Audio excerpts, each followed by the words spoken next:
Yes. Hello students. Welcome back to the channel.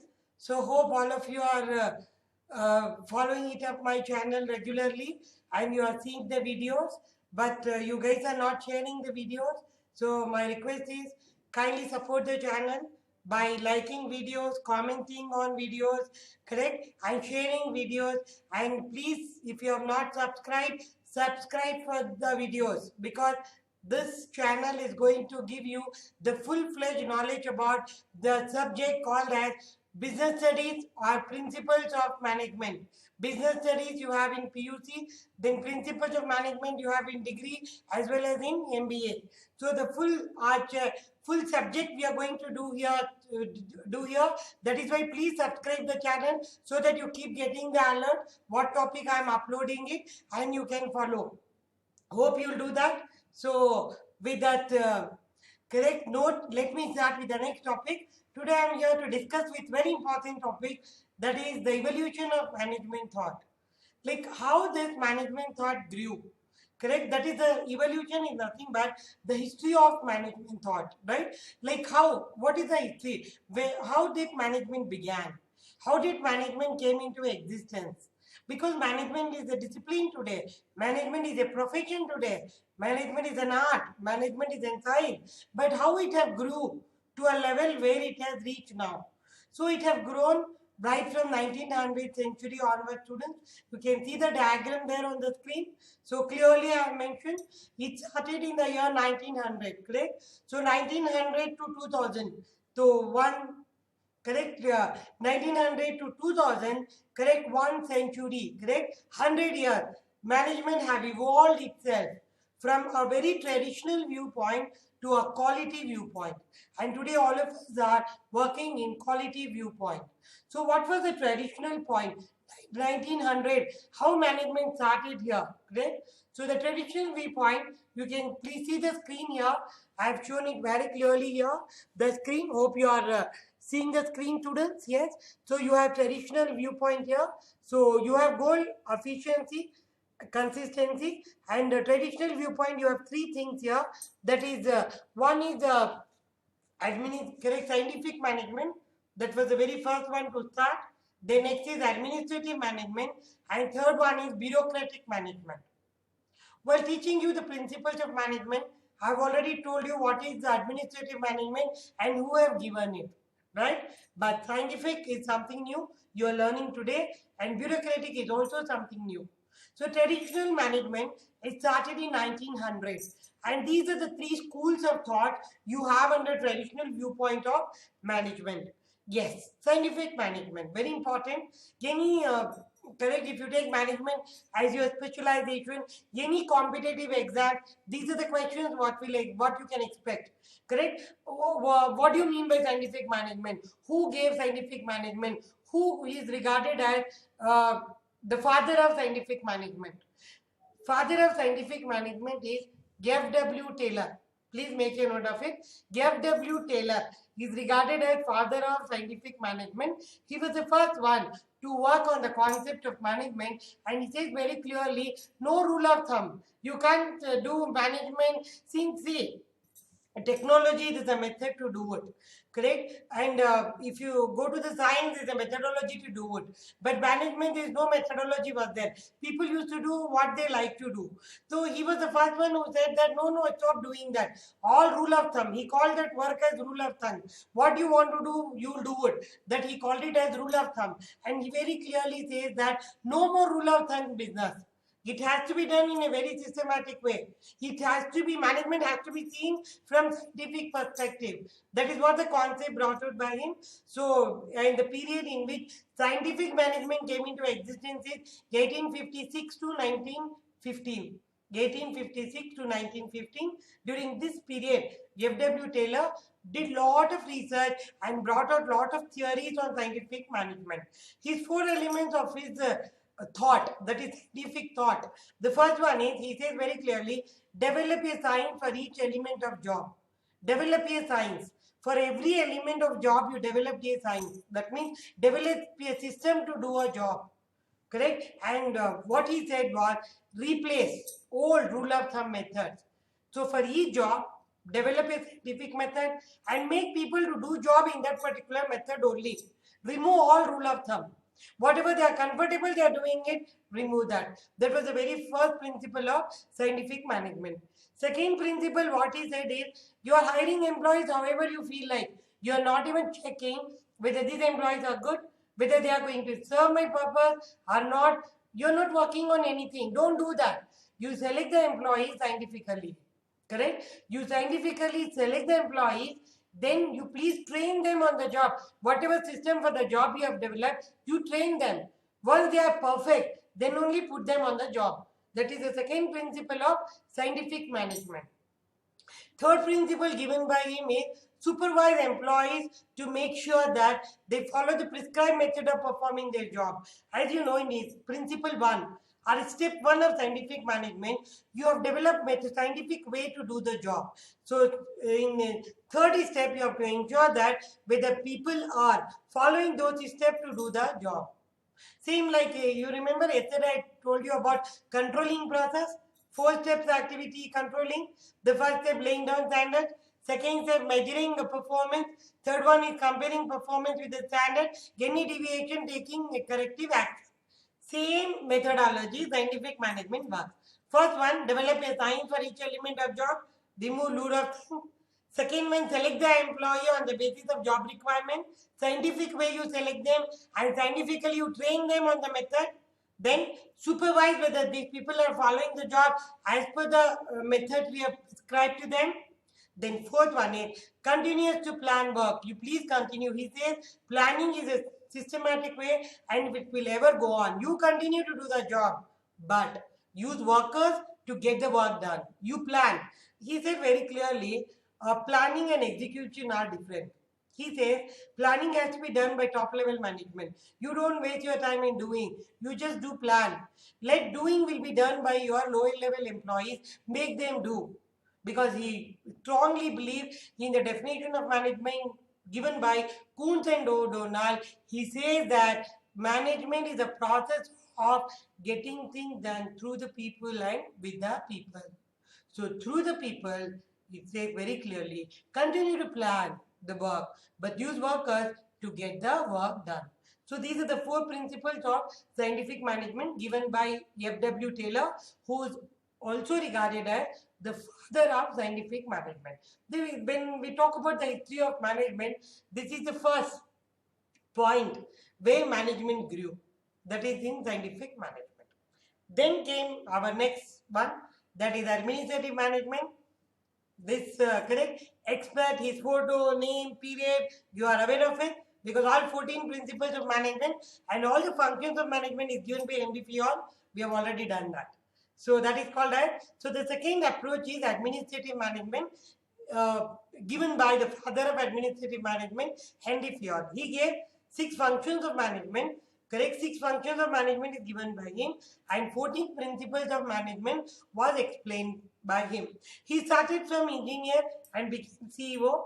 Correct. So he looks up the worker's perspective from downward to the up. But F.W. Taylor started his career from up. That is why you look at the management perspective from top level. That is the difference between these two. That is why he says, get the things done with the people. Because that is the perspective what you have seen management. So that is what we have in administrative management. Second approach or second school of thought. You can also call it as school of thought or you can also call it as approach. Okay, whatever you want you can call. You call it as a school of thought or you call it as a approach or you say the steps in development of management. Anything is fine. Yes. Then the third traditional approach is bureaucratic organization. Very important. Bureaucratic organization is again given by Max Weber. Please remember his name, students. A very important name. Any competitive exams you take, you know, these are the questions what you can expect. That is why and we teach students the concept, but we don't tell who brought the concept and you will not be able to clear the exams. Please pay attention, Max Weber. At least certain name you should know. Max Weber, 1864 to 1920. He gave the third traditional thought to the management, that is called as bureaucratic organization. So bureaucratic organization perspective is systematic approach conceptualized by Max Weber and used in Europe as a blueprint for operations of entire organization. This system can be used and it is already used in UK and they prove that it is possible. What is this bureaucratic organization? You must have heard about it. Government organization, lot of bureaucracy is there.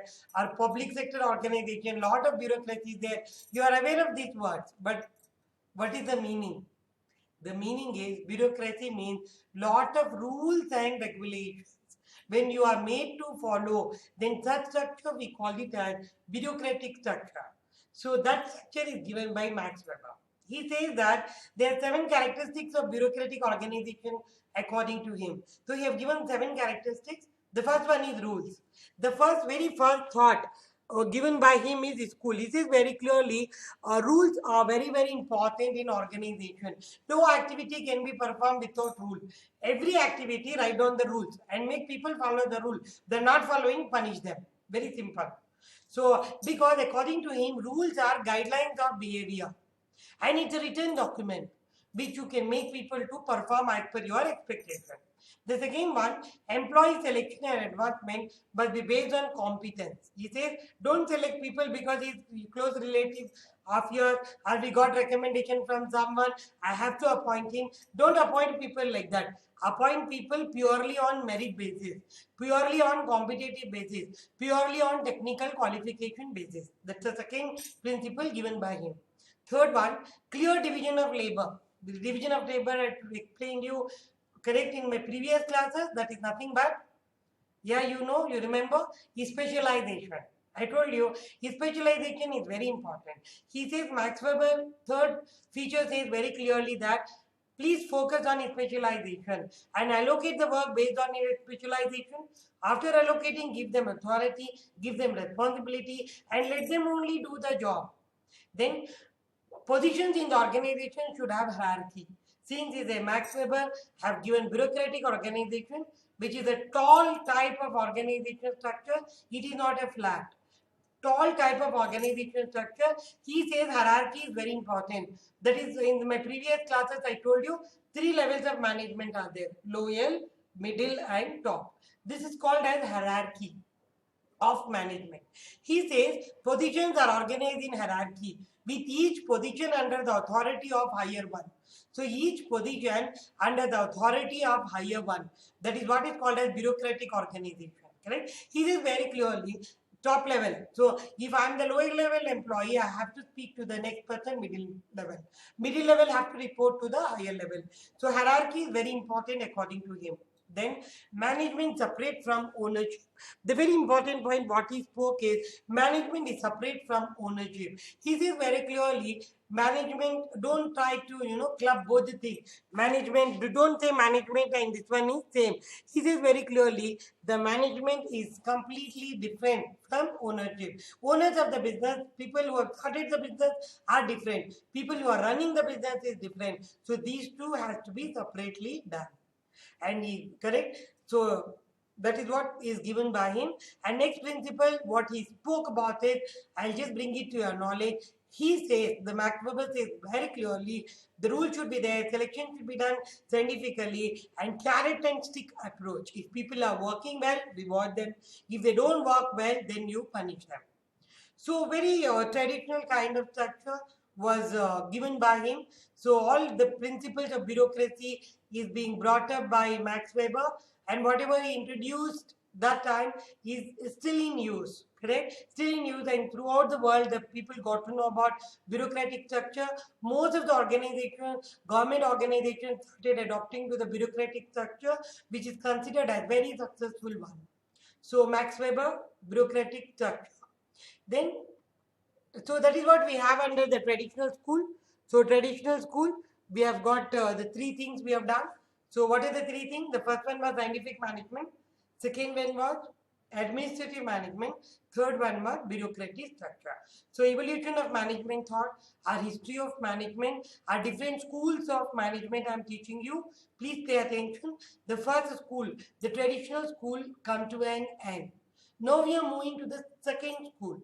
You must have observed in the traditional school, The weightage is given, correct, only to people and machine is considered as same. There is no difference. Scientific management, F.W. Taylor never thinks that human beings are different. Human being has to be treated separately. He never brought out that information. Henry Fayol spoke about all the principles, but he also behavior of the people was neglected by him. That is why, and Max Weber, though, he just says rules regulations. He is least bothered about people behavior. He says people have to behave how we want them to behave. So the behavior is standardized in bureaucratic structure. So he don't believe that people have emotions. So that emotions should be respected. That all was completely neglected in traditional management approach. That is why we got second school of management approach that we called it as behavioral viewpoint. This school says that no, all resources are important, all resources are scarce, but you can't treat people as on par with other resources. People are different because people have emotions, people have sentiments, people have likes, people have dislikes. People are social beings. How can you treat people as machines? F.W. Taylor have not differentiated between machine and people. Correct? So, Max Weber have not differentiated that. How is it possible? The behavior, the psychology of the people is completely neglected. Let us talk about it. So, that is why the second school of thought came into existence, that is called as behavioral viewpoint, which focus on dealing effectively with human aspect of organization. It started in 1930s. See, we started from 1900, scientific management, correct? So Max Weber, we saw all those things. The 1930 behavioral came into existence and emphasis on people emotions, people behavior and working conditions, and people want respect, not just money, they want respect. So they should be respected, and workers form union, and if you don't respect them, you don't take care of them, they will come unitedly and they will fight against you. Don't neglect people. Machine can't do that. Wherever you put the machine, machine will be lying there. People are not like that. If you dump people somewhere, no facilities are there. Tomorrow, all of them together, they will come and they will go on strike. Correct? They come up with a demand. So all those things people can do. So that is what the behavioral viewpoint the first time brought into the perspective. Now, who brought this behavioral viewpoint is also very interesting. It is brought out by Elton Mayo. Next name, please remember, Elton Mayo. Elton Mayo gave to the world, people are different. Treat them differently. Don't treat them on par with machines and satisfy them. Take care of their needs and satisfy them. That is given by Elton Mayo. So, human relation perspective. So, what he did, like how he gave this concept, correct? This concept came into existence through an experiment called as Hawthorn Experiment, correct? Hawthorn Experiment started in the year 1924, correct? And it is led by Elton Mayo. And that Hawthorn Experiment, he proved that people should be treated as people and people should be given importance. So here, because he conducted this experience for so many years and he found that you give lot of incentives to them, performance will not improve. Performance will improve only if you recognize them. So that experiment, which is called as Hawthorn Experiment, was introduced by him, conducted by him, and brought the behavioral perspective to the management. Very important experiment, students. Hawthorn Experiment. You all of you should know that history of HR is also Hawthorn Experiment, and history of behavioral perspective is also Hawthorn Experiment. So I feel this I have to do it in detail. So next class I will be discussing. So next session of mine I'll be doing the Hawthorn Experiment. So till then, please revise the topic whatever we have done. Any doubts, you please write down in the comments. I will immediately reply you. And most of you are viewing my video, but you have not subscribed yet. Please subscribe to my channel. Support my channel, right? Please subscribe to my channel, correct? And please share and if you like my video, please like, share, subscribe, comment. So these are the things I expect from you. So till then, take care. Okay, I'll continue in the next class with Hawthorn Experiment.